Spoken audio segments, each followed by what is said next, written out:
Now that Elio is finally on Disney Plus, I got a chance to watch it this weekend, and there's some things that I want to talk to you guys about from a licensed therapist perspective. Hey everybody, my name is Keandra Jackson. Welcome to my channel. If you are new here, hello. But if you are a returning subscriber, you already know how my movie and TV show reviews go. Like I already mentioned, Elio is now on Disney Plus, and it's about 2 hours or so long, so you can binge watch it pretty quickly. The first thing that we have to talk about in regards to Elio is that he was experiencing some major grief and loss. Think about it. Any person who loses their parents at a very young age is going to go through some stuff. And not only did he lose both of his parents, but he was also forced to live with his aunt. And there were so many times where we seen him struggle to belong, struggle to fit in. And because he was going through this major transition in his life, I don't think anybody really gave him the tools to be able to thrive during this loss and this major sense of grief that he was experiencing. I mean, the only thing that we saw was his point to a feelings chart inside of a book to say, tell me how you feel. And he was like, I don't know how I'm feeling, but this one is looking like you, and you are overwhelmed.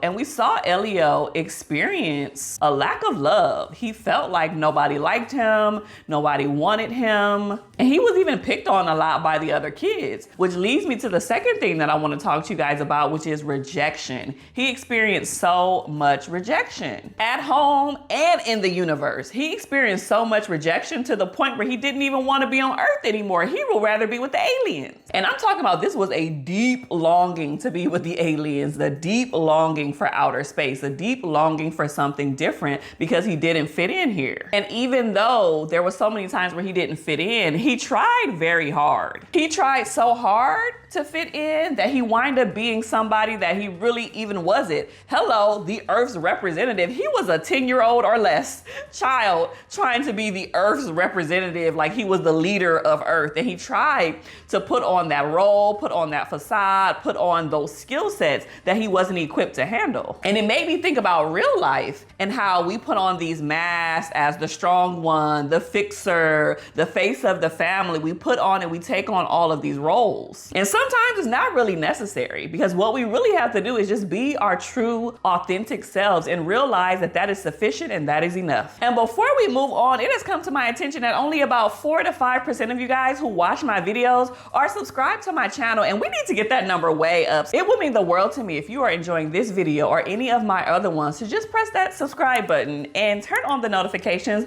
because it does help me to create videos like this for y'all every single week. Now let's get back to it. The third thing that we have to talk about is how Elio found purpose in an unexpected place. So not only did he make a new friend, which I love for him because he couldn't really make friends on Earth, he was basically a loner, but he also tried to save the whole alien universe. I can't even think of the name of it right now. He tried to save all of the aliens, everything that they have built, all of those things in outer space. He tried to save that. And I think his attempts to do that gave him a bit of confidence that he didn't normally have back on Earth. I don't feel like he was that brave back on Earth, but he took on unexpected tasks because he wanted to fit in, even though he was extremely different. And it brings me to another point, which isn't even something that I plan on talking about, was like his clone. So I don't know if you guys really realize this, but even his clone couldn't be him. Does that make sense? Like his clone that had his DNA that pretty much looked about 99% besides the eye patch.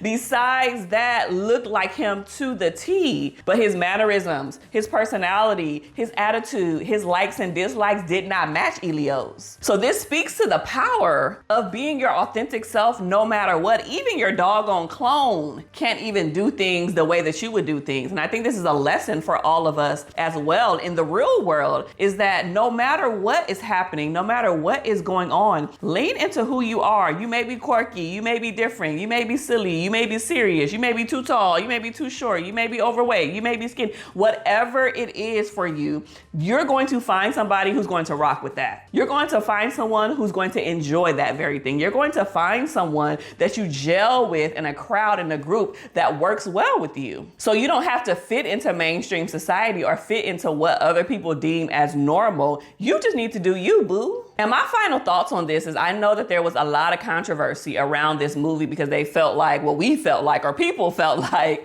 Elio did not get a lot of promo. People didn't even know this movie existed. I remember going to the movies to see something else, and then there was a preview for this, and I was like, oh, this looks cute, but it wasn't enough to reel me in for me to go pay my money and go to a movie theater to watch it. It was in the movies only for a while, right? And I was like, I'm just gonna wait till this come on Disney Plus. And so now that it's on Disney Plus, I took the opportunity and the liberty to watch it. It was because one of my subscribers here on YouTube, Chad, shout out to Chad, was the one who was like, can you please watch this and do a review? And so there are some times where I do reviews of animated shows and movies and all of those things. So please don't forget to check out some of my other TV and movie show reviews. But overall, I would probably give this 6.